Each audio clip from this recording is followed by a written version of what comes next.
குரு வணக்கங்கள். வாழ்க வளமுடன். உலகெங்கிலும் இருக்கக்கூடிய அக்ஷரா அண்ணாமலை நேயர்களுக்கு எனது அன்பு வணக்கங்கள். நான் உங்கள் டிஎன்ஏ மற்றும் பிரசன்ன ஜோதிடர் சுப்ரஜா சுரேஷ், கோவையிலிருந்து. இன்னைக்கு ஒரு முக்கியமான ஒரு பலன்களை பற்றி நம்ம பார்க்க போகிறோம். ஆல்ரெடி பார்த்தீங்க அப்படின்னா இந்த வருடத்தில் மார்ச் மாதம் சனி பயிற்சி நம்ம பார்த்தோம். இப்போது சனி பயிற்சி ரெட்ரோகிரேட் ஆகிறாரு, அதாவது வக்ரமாகிறார். ஆல்ரெடி எவ்வளோ பெரிய விஷயங்கள் ஒவ்வொரு ராசிக்கும் லக்னக்காரர்களுக்கும் நிறைய மாற்றங்கள் நம்ம பார்த்துட்டு வந்துட்டுருக்கோம்.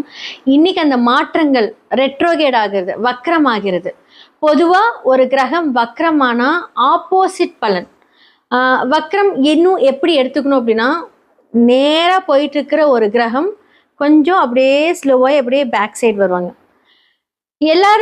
எல்லா கிரகமும் வக்ரமாகும், அது எல்லாமே கொஞ்சம் ஸ்பீடாக வக்ர நிவர்த்தி ஆகும். ஆனால் நம்மளுடைய சனி கோள் பார்த்தீங்க அப்படின்னா ஆல்ரெடி அவர் ரொம்ப லேட்.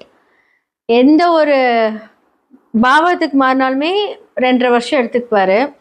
இப்போ ரெட்ரோகிரேட் ஆகுறாரு. அது மட்டும் ஸ்பீடாக நடக்குமா? கண்டிப்பாக கிடையாது.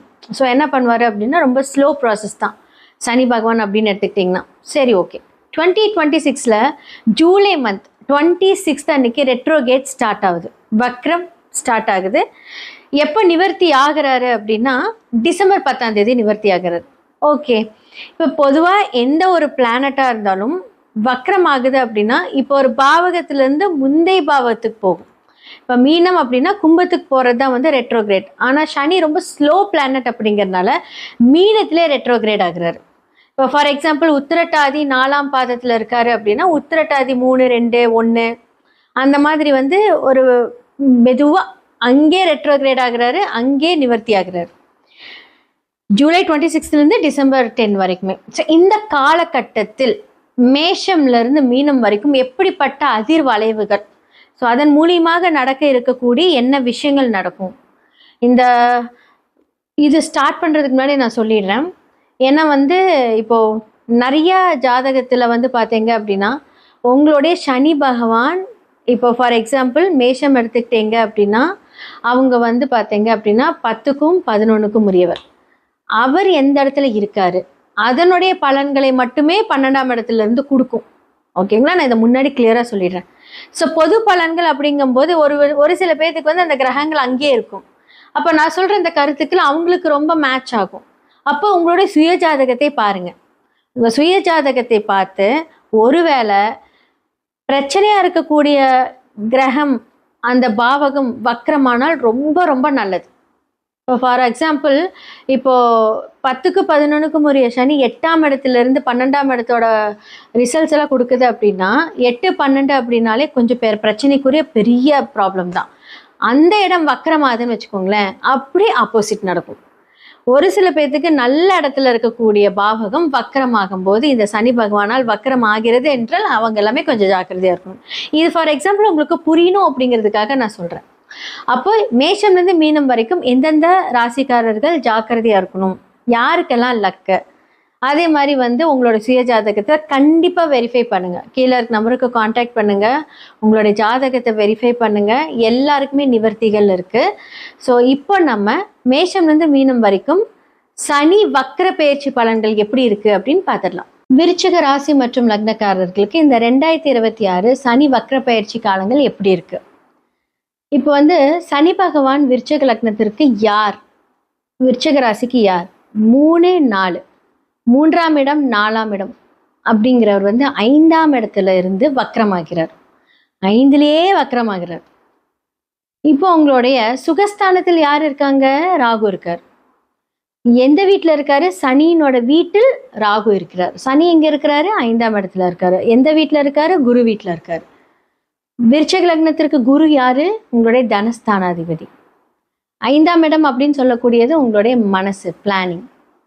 அந்த இடத்துல இருந்து குரு எங்கே போயிருக்காரு? உச்ச வீட்டில் இருக்க கடகத்துல இருந்து அழகாக பார்வை செலுத்துறார்.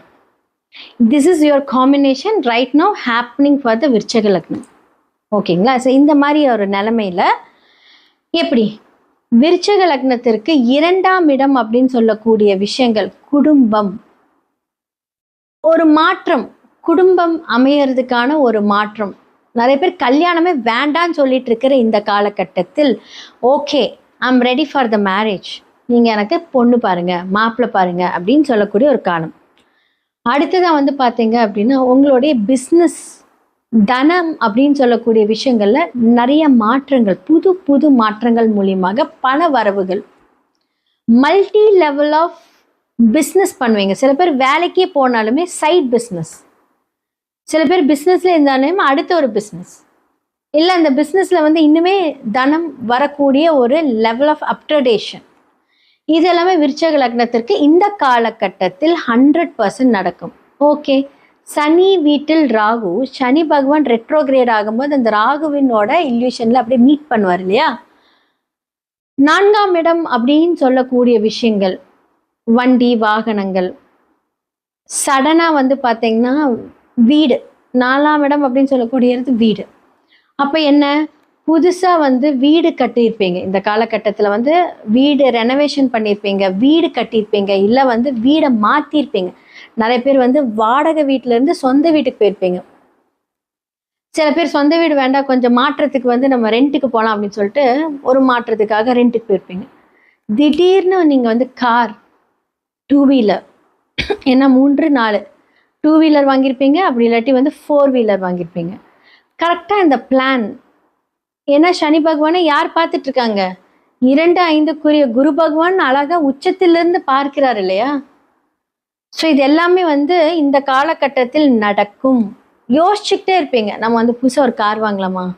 அதே மாதிரி வந்து ராகு அந்த இடத்தை கெடுத்துட்டு தான் வந்து புதுசாக கொடுப்பாரு, அதையும் ஞாபகம் வச்சுக்கோங்க. அப்போ வந்து ஆல்ரெடி உங்ககிட்ட ஒரு கார் இருக்குது அப்படின்னா அந்த காரை ரிப்பேர் பண்ணிவிட்டு நம்ம சிந்தனைகளை மாற்ற வைப்பார். எவ்வளோ நாள் தான் இந்த பிரச்சனையை நான் ஃபாலோ பண்ணிட்டே இருக்கிறது, இந்த கார் இவ்வளோ பிரச்சனையாக இருக்கே, ஓகே நம்ம வந்து புது கார் வாங்கிடலாம்.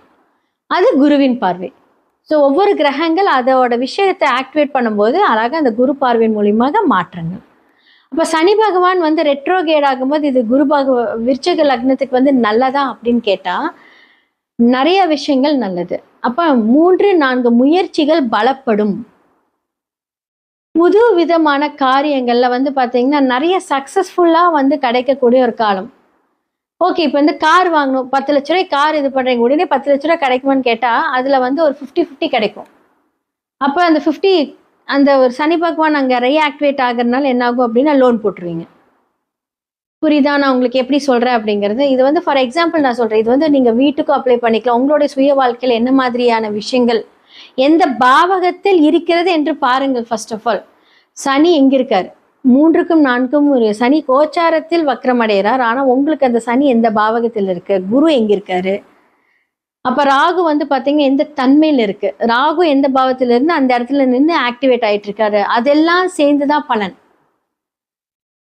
ஸோ இந்த காலகட்டம் இப்போ வந்து நான் சொல்கிற பொது பலன்கள் வந்து யாருக்கு சூட் ஆகும் அப்படின்னா அந்தந்த கிரகங்கள் நான் இப்போ சொல்கிற இடத்துல இருக்கிறவங்களுக்கு இந்த பலன் கரெக்டாக இருக்கும். எல்லாருக்குமே கரெக்டாக இருக்குமான்னு கேட்டால் கிடையாது. சுயஜாதகத்தையும் கோச்சாரத்தையும் வந்து நாம் கோச்சாரம் வந்து அந்த விஷயத்த கன்ஃபார்ம் பண்ணும், இது எல்லாம் ஓகே, இப்படி ஓகே, நான் இப்போ வந்து பார்வையில் செலுத்த போகிறேன் அப்படின்னு. விருச்சிக லக்னத்திற்கு குரு தனாதிபதி, ஸோ ரொம்ப ஸ்ட்ராங்காக இருக்கார், உச்சத்தில் இருக்கிறார். அப்போ வந்து சனி வக்கரமாக இருந்து அந்த உச்ச பார்வை பார்க்கும்போது குருவோட கண்ட்ரோலில் சனி போயிடுவார். அப்போ என்ன ஆகும் அப்படின்னா சனி பகவானுக்கு வந்து பார்த்தீங்க அப்படின்னா குரு வந்து இன்ஸ்ட்ரக்ஷன்ஸ் கொடுத்துக்கிட்டே இருப்பார், நீ இப்படி பண்ணு இப்படி பண்ணு. அதே மாதிரி சனி பகவானுக்கும் குரு பகவானுக்கும் அங்கே டீல் ஸ்டார்ட் ஆகிடும், இந்த லக்னக்காரர்களுக்கு நான் இப்படி பண்ணலாமா, ஓகே. ஸோ நிறைய மாற்றங்களை இந்த காலகட்டத்தில் கொடுக்கக்கூடிய ஒரு காலகட்டம். நமக்கு இந்த சனி வக்ர பயிற்சி ரொம்ப ஃபேவராக இருக்க போகுது. அர்த்தாஷ்டம சனி விலகி இப்போ 5ஆம் இடத்துல சனி. ஸோ நிறைய மனசுக்கு பிடிச்ச அந்த பிளான்ஸ் எல்லாமே கொஞ்சம் இழுபறியாக இருந்தாலும் நடக்கும், ஏன்னா குருவின் பார்வை ஸ்ட்ராங்காக இருக்கு. ஸோ விருச்சிக ராசி மற்றும் லக்னக்காரர்கள் கரெக்டாக பிளான் பண்ணுங்க, எல்லாமே பர்ஃபெக்டாக நடக்க போகுது. நிதானிச்சு கடன் ரொம்ப ஓவராக வாங்காமல் அளவுக்கு அதிகமான ஒரு விஷயங்கள் மூலியமாக உங்களுடைய வருமானத்தை, அதே மாதிரி வருமானம் வரக்கூடிய எல்லா ஸ்தானத்தையும் நீங்கள் வந்து இப்போ ரெடி பண்ணி வச்சுருப்பீங்க. ப்ரீ பிளான்டாக எல்லாமே நடக்கும். இந்த காலகட்டத்தில் நம்ம சும்மா இருந்தாலுமே பணம் வர்ற மாதிரியான ஒரு அமைப்பை கண்டிப்பாக கொண்டு வந்திருப்பீங்க. உங்களோட சுயஜாதகத்தை பார்த்து இன்னுமே தெளிவாக நீங்கள் அந்த விஷயத்தை நீங்கள் பண்ணீங்க அப்படின்னா இன்னுமே சூப்பராக இருக்கும். ஸோ மேஷம்லேருந்து மீனம் வரைக்கும் சனி வக்ர பயிற்சி 2026 எப்படி இருக்குது அப்படின்னு பார்த்தாச்சு. யாரெல்லாம் நீங்கள் வந்து ரொம்ப கான்ஃபிடென்ட்டாக உங்களோட வேலை செய்யலாம், யாரெல்லாம் ஜாக்கிரதையாக இருக்கணும், யாரெல்லாமே நிதானித்து உங்களோட வேலை செய்யணும் அப்படிங்கிறத நான் சொல்லியிருப்பேன். உங்களோட சுய ஜாதகம் அப்படிங்கிறது ரொம்ப ரொம்ப ரொம்ப இம்பார்ட்டன்ட். உங்களுடைய தசா புக்தி தான் உங்களுக்கு வந்து இந்த கோச்சார ரீதியான பலன்களை கன்ஃபார்ம் பண்ணும். எப்படிப்பட்ட தசா புக்தி அந்தரம் சூட்சமும் உங்களுடைய ஜாதகத்தில் வேலை செய்கிறது என்று கண்டிப்பாக பார்க்கணும். அதன் மூலியமாக அந்த பலன், அதன் மூலியமாக அந்த பரிகாரங்கள், அதன் மூலியமாக சில தான தர்மங்கள், இது எல்லாமே செய்து வந்தோம் அப்படின்னா கண்டிப்பாக 100% மாற்றங்கள் இருக்குது. பொதுவாக வந்து பார்த்தீங்க அப்படின்னா எதன் மூலியமாக நீங்கள் சரி செய்துக்கலாம் அப்படின்னா, நீங்கள் ஜெம்ஸ்டோன்ஸ் மூலிமா உங்களுடைய வைப்ரேஷன்ஸை ஹேண்டில் பண்ணலாம்.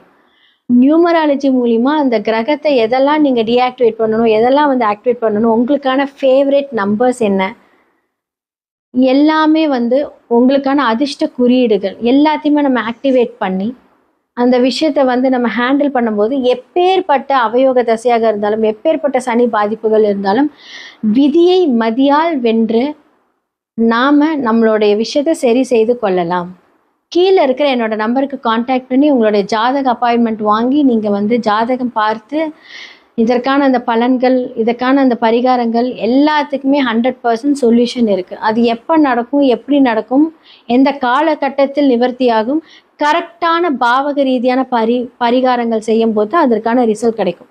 ஒருத்தருக்கு திருமணமே ஆகலை அப்படின்னா வாழை மரம் வெட்டுங்க, செவ்வாய் தோஷம் இருக்குது, ராகுகேது தோஷம் இருக்குது, சர்ப்ப தோஷம் இருக்குது, இந்த மாதிரி பண்ணுங்கள் பொதுவாக சொன்னால் யாருக்குமே அது வந்து நடக்காது. அது பரிகாரம் உங்களோட ஜாதகத்தில் ரிஃப்ளெக்ட் ஆகுதா, இல்லை என்ன மாதிரியான பாவகத்திலிருந்து அது ரிஃப்ளெக்ட் ஆகுதோ அதற்கான பரிகாரங்கள் செய்தால் மட்டுமே அதற்கான நிவர்த்தி கிடைக்கும். இது உண்மை. ஸோ சனி யாருனால அஃபெக்ட் ஆகிருக்கீங்க அப்படின்னா அதற்கான பரிகாரங்கள், ராகு கேதுனால யாரில் அஃபெக்ட் ஆகிருக்கீங்க அதற்கான பரிகாரங்கள், மாந்தி மூலியமாக யாருக்கெல்லாம் வந்து அஃபெக்ட் ஆகிருக்கோ அதற்கான பரிகாரங்கள். ஜாதகத்தில் ஒரு விஷயம் மட்டும் பார்க்கக்கூடாது, பல விஷயங்கள் பார்க்கணும். ஸோ உங்களுடைய நம்பர்ஸ், என்னோட நம்பர் கீழே ரிஃப்ளெக்ட் ஆகிருக்கு. நீங்கள் அந்த நம்பருக்கு காண்டாக்ட் பண்ணி உங்களோட அப்பாயின்மெண்ட் புக் பண்ணுங்கள். நன்றி, வணக்கம்.